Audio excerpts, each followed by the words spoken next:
Quero chamar a atenção para a coluna publicada, acabou de ser publicada a reportagem, manchete na home do UOL, do nosso querido e muito competente Jamil Chad. Brasil vai ao OMC contra tarifaço de Trump e ganha apoio de Rússia e China. Pode descer aqui. O governo brasileiro usou a principal reunião da OMC hoje para criticar as tarifas de Donald Trump. Ganhou o apoio de Rússia e China, que são membros dos BRICS. A diplomacia americana rebateu e indicou que seriam os demais países que não estariam cumprindo as regras internacionais do comércio. Ainda que não tenha citado o nome do presidente dos Estados Unidos, o recado do Itamaraty foi: tarifas estão sendo usadas para interferir em assuntos internos, né? O embaixador representante na OMC falou isso com todas as letras. Pode descer um pouquinho, por favor. Olha o que ele disse, é o Philip Fox Drummond Gould, é um embaixador. As negociações baseadas em jogos de poder são um atalho perigoso para a instabilidade e a guerra. Diante da ameaça de fragmentação, a defesa consistente do multilateralismo é o caminho a ser seguido, chamou de tarifas arbitrárias, né? Essas medidas unilaterais constituem uma violação dos princípios fundamentais da OMC. Pode descer um pouquinho mais, ingerência em assuntos internos, ele falou isso, né? O Brasil tem firmemente enraizado os nossos princípios como Estado de soberania, Estado democrático e tal. Vamos defender a nossa economia e o nosso povo, o que inclui, em última instância, a gente vai negociar, mas podemos recorrer ao sistema de solução de controvérsia da OMC.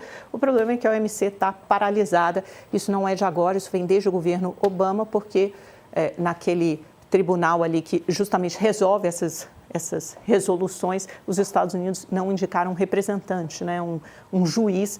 Isso vem se arrastando, não é resolvido por sucessivos governos, isso vem enfraquecendo a OMC e agora, com essa guerra comercial lançada por Trump, acho que foi o tiro de misericórdia na Organização Mundial do Comércio. Mas melhor do que eu falar é a gente chamar para essa roda de conversas o André Roncalha, diretor executivo do Brasil no FMI. Professor, seja muito bem-vindo, um prazer tê-lo conosco no Mercado Aberto. A gente batalhou por essa entrevista, conseguimos, estamos muito felizes.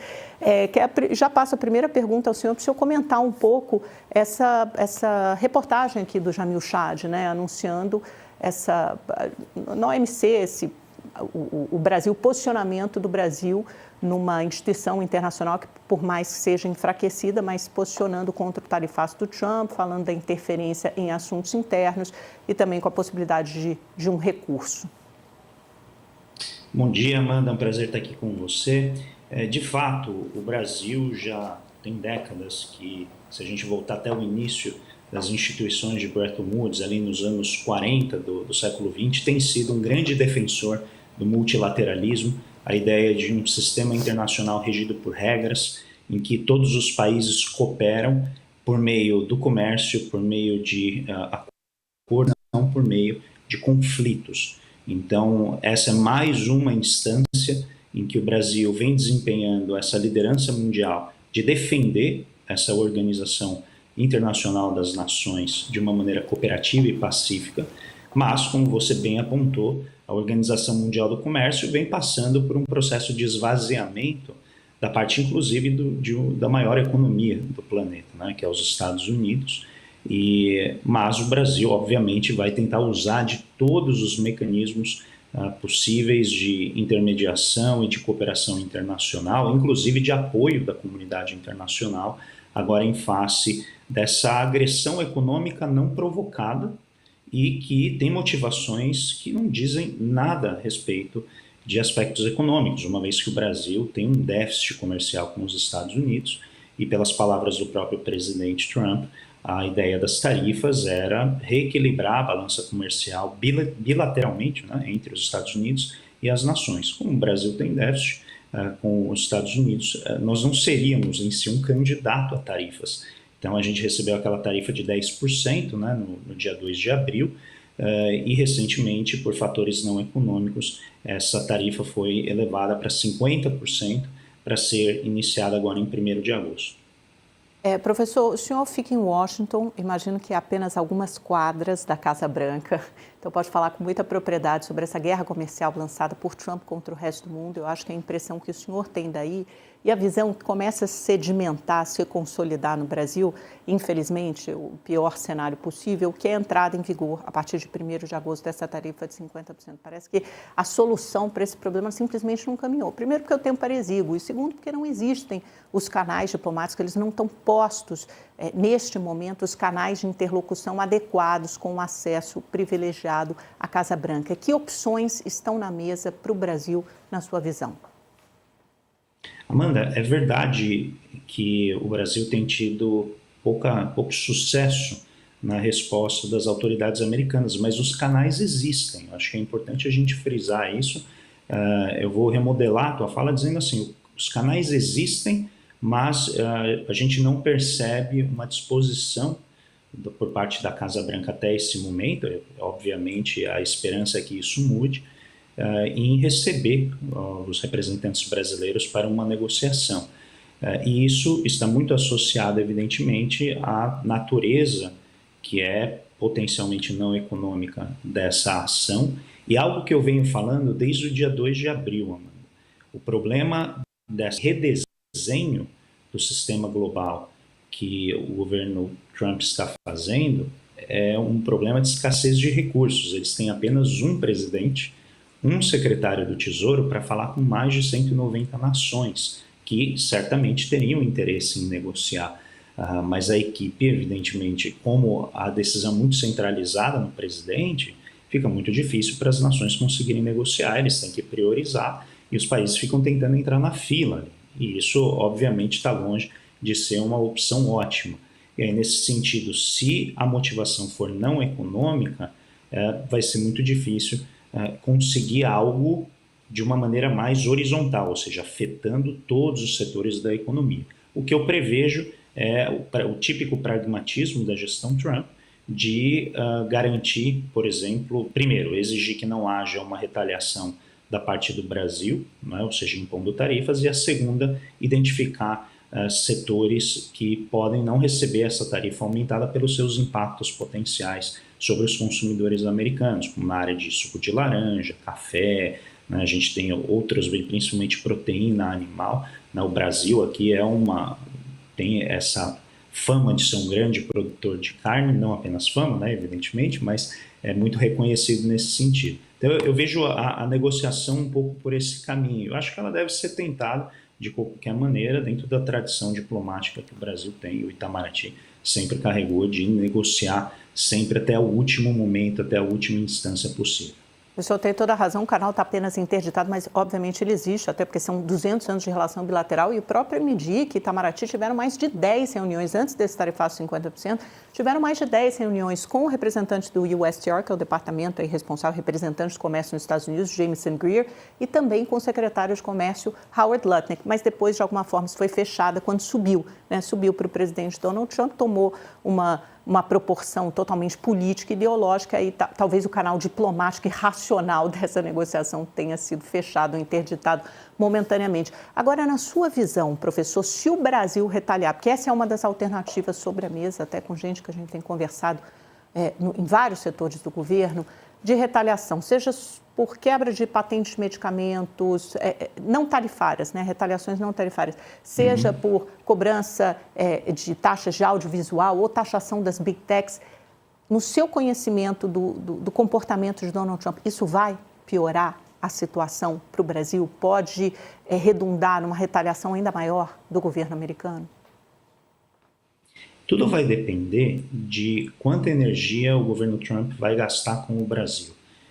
A gente tem que lembrar que o Trump está atacando várias frentes de reformas, então o Brasil não é uma prioridade nesse sentido. Evidentemente, tudo que o presidente Trump fala tem um efeito muito grande, porque todas as atenções estão voltadas a ele, mas a gestão tem várias frentes de ataque, existem guerras no mundo inteiro, tem a questão de Israel, existe a questão da guerra entre Rússia e Ucrânia, você tem várias situações que estão demandando a atenção do presidente.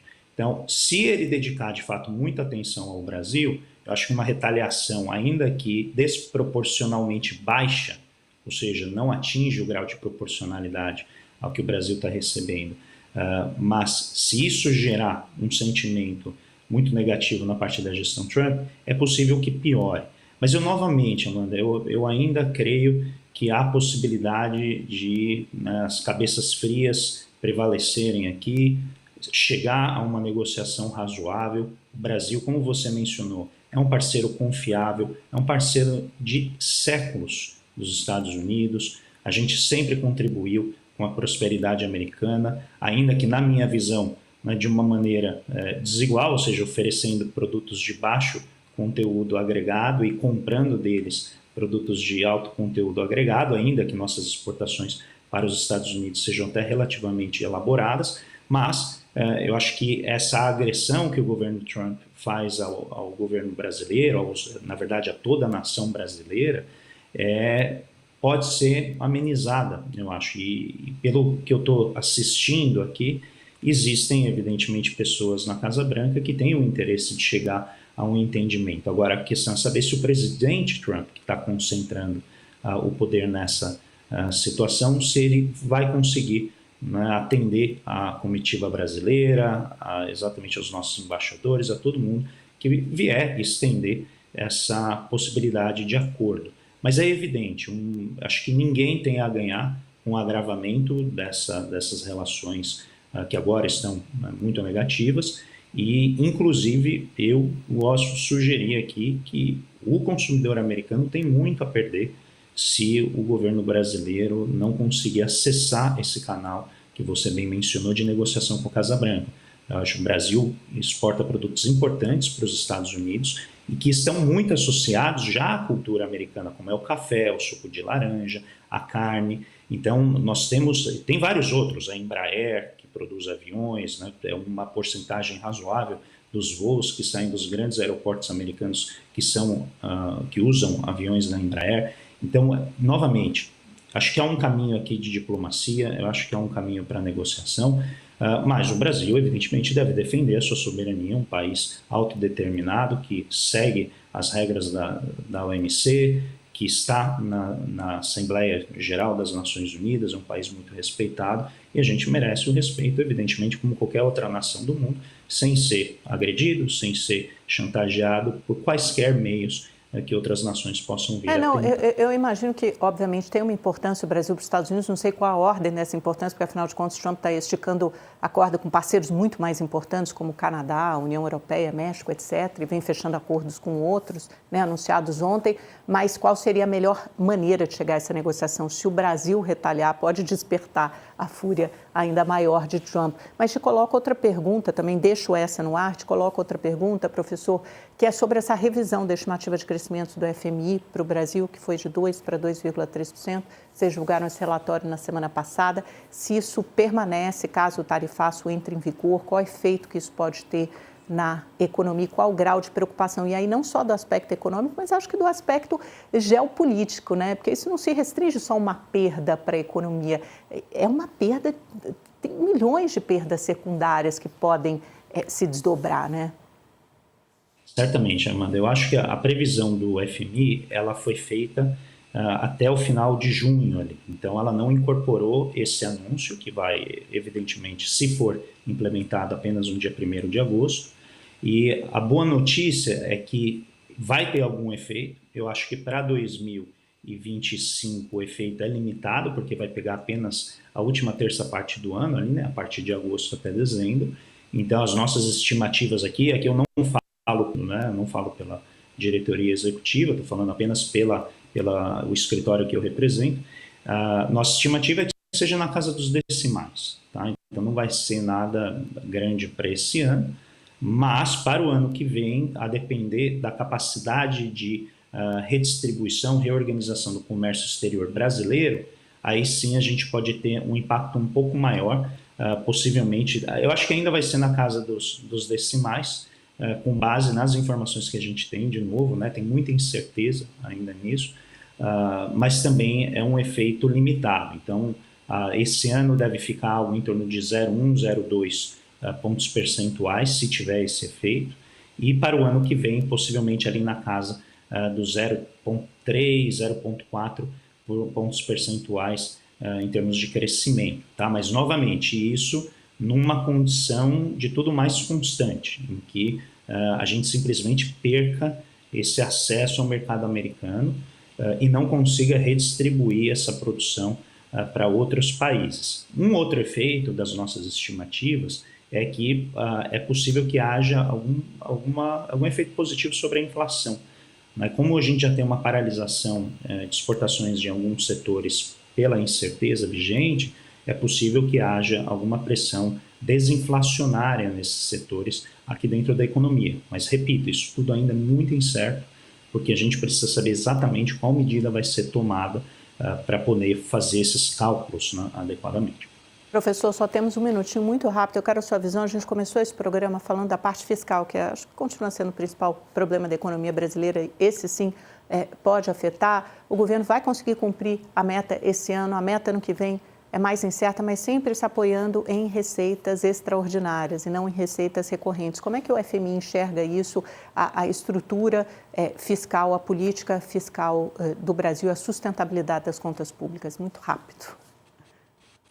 Bom, o relatório do FMI que foi divulgado, ele tenta incorporar os esforços do governo. Então, em geral, os esforços do governo foram muito bem vistos no sentido de tentar restaurar a base tributária para patamares que permitam uma sustentabilidade das contas públicas no longo prazo, mas é evidente, o FMI, óbvio, vai exigir que o Brasil, isso ele exige de todos os países, que se continue fazendo esforço fiscal, tentando moderar as despesas e encaixá-las num arcabouço fiscal de médio prazo. Tá? Então, o FMI ele já vem elaborando uma visão que é menos rígida do que no passado, mas ainda assim é uma visão nesse sentido que tenta impulsionar os governos ao que eles chamam de organizar a sua casa. Tá?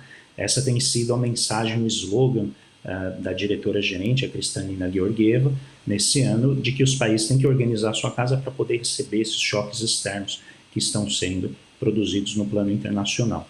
É evidente que o Brasil tem alguns desafios em termos de rigidez orçamentária, em termos de gastos tributários, que são essas amplas isenções fiscais, e o FMI também nota o tamanho da conta de juros do Brasil como sendo algo muito elevado, resultado de uma série de aspectos institucionais que tornam as nossas finanças mais rígidas.